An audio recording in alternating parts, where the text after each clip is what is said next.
आइए बेटा, इसमें यहाँ से हम लोग इस वीडियो से अब हेलो एरीन्स की स्टडी करेंगे। हेलो एरीन्स क्या होती हैं? हेलो एरीन्स क्या होती हैं? देखिए, those aromatic compound in which one or more hydrogen atom, ऐसे एरोमेटिक कंपाउंड जिनमें एक या एक से अधिक hydrogen atom of the parental aromatic compound, जो भी पेरेंटल एरोमेटिक कंपाउंड जैसे बेंजीन है, सपोज दैट, ठीक है ना, उससे one or more than one hydrogen atom replace by the same number of the hydrogen atom. Hydrogen atom को जब किसी एरोमेटिक कंपाउंड में हाइड्रोजन एटम को जब किसी एरोमेटिक कंपाउंड से हैलोजन एटम के थ्रू क्या किया जाता है? रिप्लेस किया जाता है, तब जाकर के क्या बनता है? एक हेलो एरीन बनती है। इसे हम हेलो एरीन भी कह सकते हैं ऐसे कंपाउंड को, या फिर इसी को एरिल हैलाइड कहेंगे, ठीक है। पहली चीज, ये जो एरिल हैलाइड या हेलो एरीन्स कंपाउंड हैं, ये कंपाउंड दो तरह के होते हैं। कितने तरह के होते हैं बेटा? ये दो तरह के कंपाउंड होते हैं। कौन कौन से दो तरह के होते हैं ये भी देखते हैं हम लोग, ठीक है ना। इसको थोड़ा सा मैं जूम कर देता हूँ। तो ये दो तरह के होते हैं। कौन कौन से होते हैं ज़रा देखिएगा। ये दो तरह के होते हैं बेटा। नंबर एक, सबसे पहले हम देखते हैं ऐसे एरोमेटिक कंपाउंड्स दो तरह के होते हैं। पहला, साइड चेन सब्स्टिट्यूटेड हैलाइड, जैसे ये बेंजीन रिंग कंप्लीट थी, इसमें एक साइड चेन कार्बन की बनी और उस कार्बन से एक हाइड्रोजन रिप्लेस किया गया हैलोजन के थ्रू, तब जाकर जो कंपाउंड बना वो है side chain substituted halides. Nuclear substituted halide क्या होते हैं? बेंजीन रिंग, ये न्यूक्लियस है, तो इसी न्यूक्लियस से ही यहाँ पर जिस कार्नर पर जो कार्बन के साथ हाइड्रोजन था, उस हाइड्रोजन को रिप्लेस कर दिया गया इस हैलोजन के थ्रू, मतलब उस जगह पर हैलोजन आकर के जुड़ गया। तो ऐसे कंपाउंड को हम क्या कहते हैं? Nuclear substituted halides. पहली चीज, इतनी चीज क्लियर होगी आपकी। दूसरी, इधर आप इस टॉपिक को देखिए। अब इस टॉपिक को क्लियर करने से पहले मैं आपकी कुछ चीज़ें क्लियर करना चाहूँगा। इसे आप राइट डाउन कर लीजिए, ठीक है। और फिर मैं आपको कुछ चीज़ें इधर बताता हूँ जिसके बेस पर आप इसको आसानी से समझ पाएंगे। पहली चीज़ ध्यान से देखिए कि जो ये एरोमेटिक कंपाउंड होते हैं, जितने भी आपने अब तक एरोमेटिक कंपाउंड देखे, ये एरोमेटिक कंपाउंड्स जो है उनमें तीन तरह के डेरिवेटिव, तीन पोजीशन होते हैं, ऐसा समझिए। ये बेंजीन रिंग या कोई एरोमेटिक कंपाउंड जिसे हम कह रहे हैं, यहाँ पर मान लीजिए एक ग्रुप जी जुड़ा हुआ है। कौन सा ग्रुप जुड़ा हुआ है? एक कोई ग्रुप जी जुड़ा है। तो इसके पास की जो पोजीशन होगी, नेबरिंग पोजीशन होगी, उनका नाम हम रखते हैं आर्थो। क्या रखते हैं बेटा? Ortho.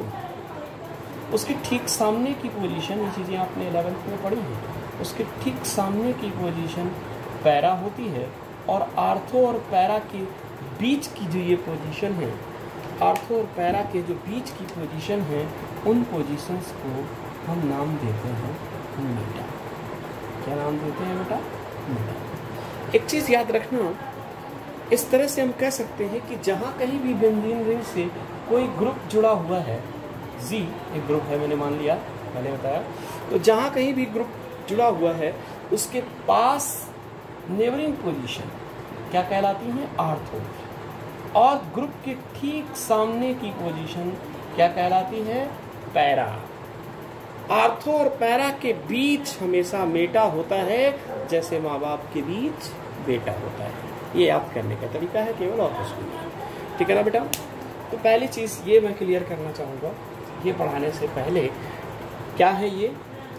Directive influence of the halogen atom, directive influence in the halogen atom in the monosubstituted derivative, ठीक है ना।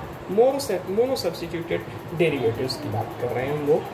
तो यहाँ पर in the substituted aromatic compound, जितने भी सब्स्टिट्यूटेड एरोमेटिक कंपाउंड्स हैं जो भी बेंजीन के डेरिवेटिव हम कह सकते हैं होते हैं। Benzene ring give electrophilic substitution reaction. कौन सी रिएक्शन देता है बेंजीन? हमेशा इलेक्ट्रोफिलिक सब्स्टिट्यूशन रिएक्शन देते हैं। जैसे पिछले में आपने पढ़ा था न्यूक्लियोफिलिक सब्स्टिट्यूशन रिएक्शन, जिनको हमने एसएन रिएक्शन कहा था, ये देते हैं electrophilic substitution reaction. Electrophilic substitution reaction क्या होती हैं? जहां पर अटैकिंग रिएजेंट्स जो है वो क्या होता है बेटा? इलेक्ट्रोफाइल होता है। क्या होता है? इलेक्ट्रोफाइल होता है। तो अगर सब्स्टिट्यूटिंग ग्रुप क्या है? इलेक्ट्रोफाइल है, तो ऐसी रिएक्शन को इलेक्ट्रोफिलिक सब्स्टिट्यूशन रिएक्शन कहते हैं। पहली चीज आप लिख लीजिए। दूसरी चीजें, यू गॉट इट। अब दूसरी चीजें क्या है? एंड द सब्स्टिट्यूएंट्स, मान लीजिए कि सब्स्टिट्यूएंट्स ग्रुप यहां पर G है, ठीक है ना, और ऑलरेडी प्रेजेंट, तो इस G में सब्स्टिट्यूएंट्स ग्रुप क्या है?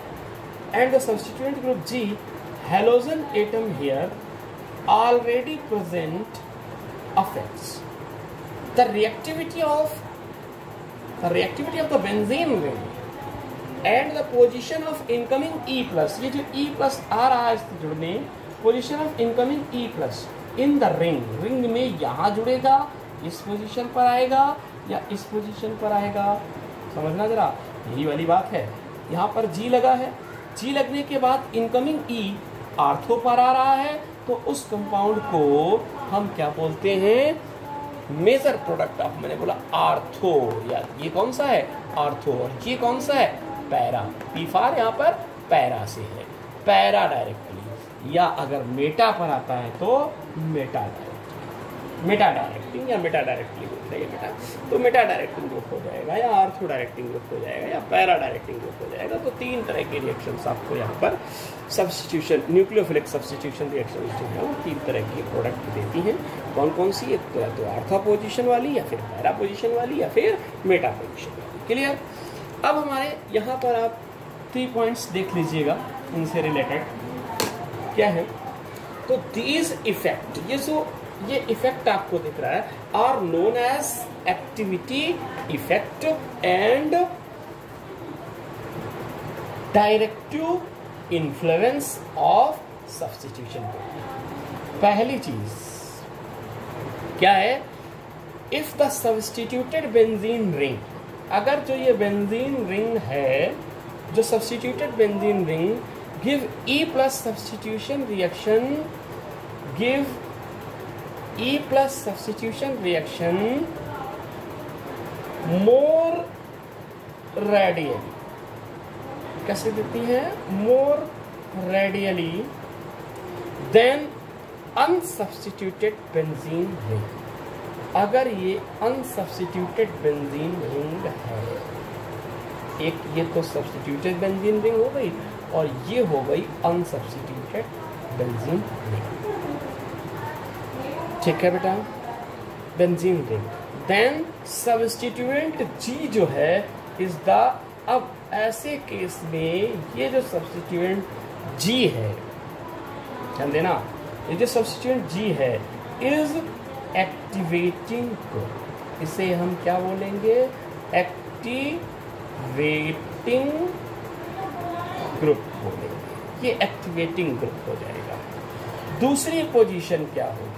इसका just opposite. If the substituted benzene ring is less reactive, उसको पलट दीजिए इस साइन को केवल, इज लेस रिएक्टिव। ये वाली ये जो G है इसके साथ सब्स्टिट्यूशन रिएक्शन कराते हैं, ठीक है, और एक सब्स्टिट्यूशन रिएक्शन डायरेक्ट बेंजीन की ऐसे कराते हैं यहाँ पर। तो अगर ये ज्यादा क्या हो जाती है? मैंने कहा if substituted benzene ring is less reactive than substituted G is the, तो G is the deactivating. D क्या हो जाएगा? डीएक्टिवेटिंग ग्रुप हो जाएगा, ठीक है ना बेटा। G क्या हो जाएगा? Deactivating group. इस जगह पर D क्या हो जाएगा? जी क्या हो जाएगा, डीएक्टिवेटिंग ग्रुप हो जाएगा पहला। थर्ड पॉइंट में आप एक्सप्लेन करेंगे, इफ द E प्लस, यदि क्या है, इफ E प्लस जो इलेक्ट्रोफाइल है इज substitutes at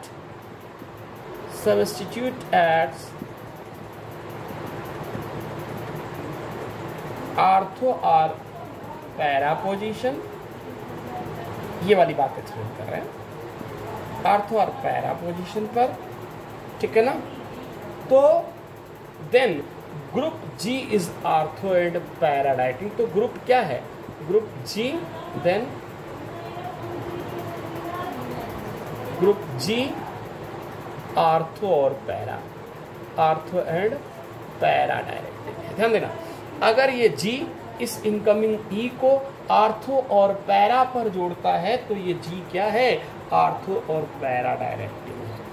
वाइल जबकि अगर ये यहां पर जोड़ता है तो ये क्या है, ये जी इस जगह पर किसकी तरह बिहेव कर रहा है, Meta directing.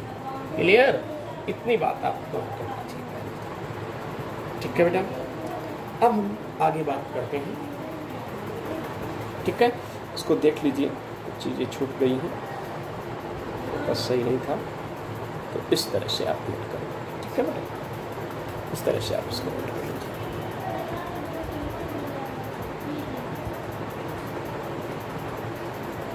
Okay,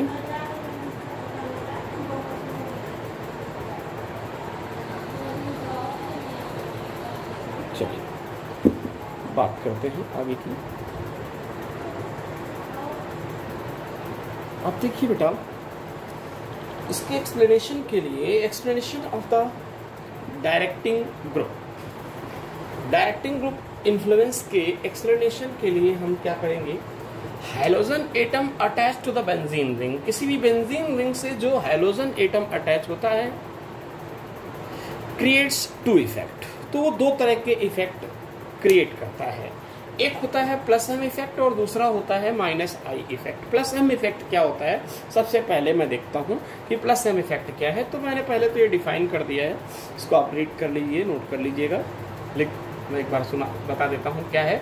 this effect cause due to the participation of the lone pair, ये लोन पेयर लिखा हुआ है, lone pair of the halogen atom. Halogen atom के पास जो लोन पेयर होते हैं वो पार्टिसिपेट करते हैं किसमें, in the resonance with the pi electron.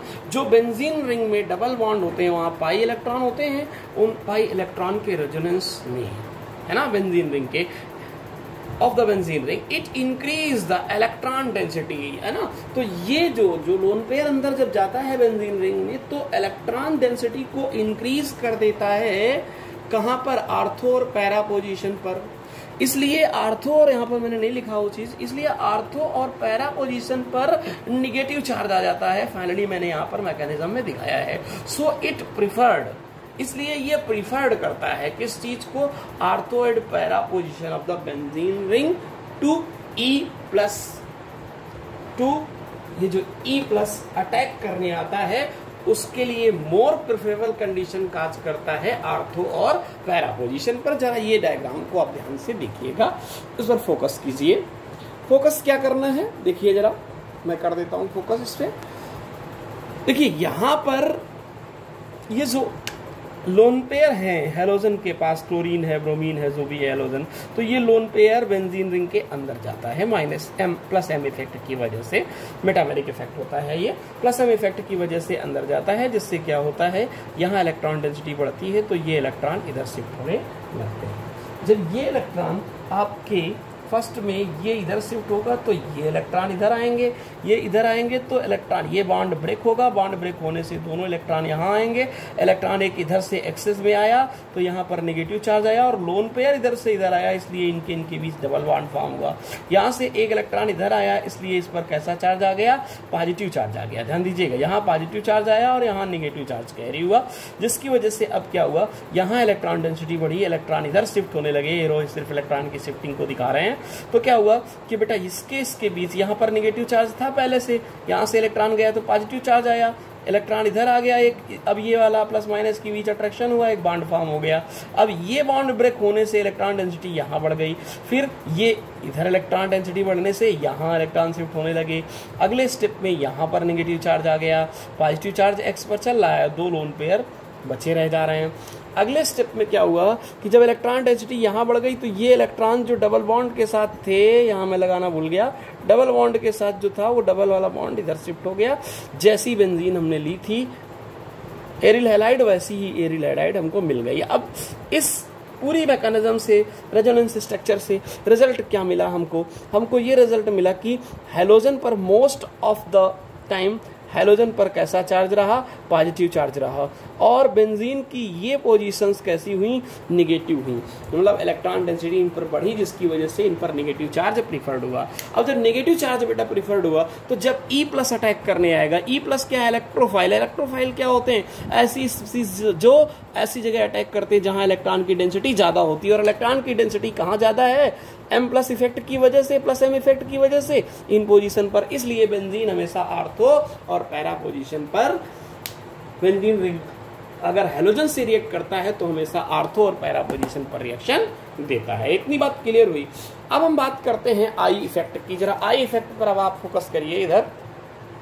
ये आई इफेक्ट क्या है, ध्यान दीजिए बेटा, आई इफेक्ट क्या है। इट इज, ये जो I effect minus I effect है, इंडक्टिव इफेक्ट बोलते हैं इसको। Inductive effect, negative inductive effect, it is due to the high electronegativity of X atom, halogen atom. ये जो हैलोजन एटम बेंजीन रिंग से जितने भी एरिल हैलाइड हैं उनमें जुड़ा होता है, वो कार्बन से जुड़ा है। बेंजीन रिंग के कार्बन के कंपैरिजन में मोर इलेक्ट्रोनेगेटिव है halogen, resulting overall the decreasement in the electron charge density on benzene ring. तो ये जो बेंजीन रिंग होती है, इस बेंजीन रिंग से ये देखिए, ये जो हैलोजन जुड़ा है ये मोर इलेक्ट्रोनेगेटिव है, इसलिए इलेक्ट्रॉन को अपनी ओर खींच लेता है। माइनस आई इफेक्ट हमारा ये एक्सप्लेन करता है कि इलेक्ट्रॉन खींच लिया जाता होगा ज्यादा इफेक्ट हो इलेक्ट्रोनेगेटिविटी होने की वजह से, जिसकी वजह से ओवरऑल बेंजीन पर इलेक्ट्रॉन की डेंसिटी पूरी बेंजीन पर डिक्रीज कर जाती है। This effect makes the benzene ring less available for attack of the electrophiles, है ना। इलेक्ट्रोफाइल्स के लिए फेवरेबल नहीं हो पाती है, समझ रहे हैं ना बेटा। लेकिन अब ये दोनों ही इफेक्ट, प्लस M इफेक्ट और माइनस आई इफेक्ट, एक दूसरे के अपोजिट वर्क कर रहे हैं, ठीक है बेटा। लेकिन ये इफेक्ट जो है वो इसके कंपैरिजन में अधिक इफेक्टिव होता है। हम यहां पर आपको इस तरह से समझा सकते हैं या लिख सकते हैं, आप लिख सकते हैं because plus M effect supersedes over minus I effect. बेटा बहुत काम की बात है, याद रखना, इतना ही लिख दोगे तो काम चल जाएगा। Plus M effect because plus M effect supersedes over minus I effect, that is why halogens atom are ortho and para directing। इस वजह से ओवरऑल रिजल्ट निकल कर ये आया कि ये इफेक्ट इस पर सुपरसीड है, प्लस एम इफेक्ट सुपरसीड है, इसलिए हैलोजन कैसी रिएक्शन देते हैं, आर्थो और पैरा डायरेक्टिंग रिएक्शंस देते हैं। ठीक है बेटा, यहां तक आज हमने पढ़ा।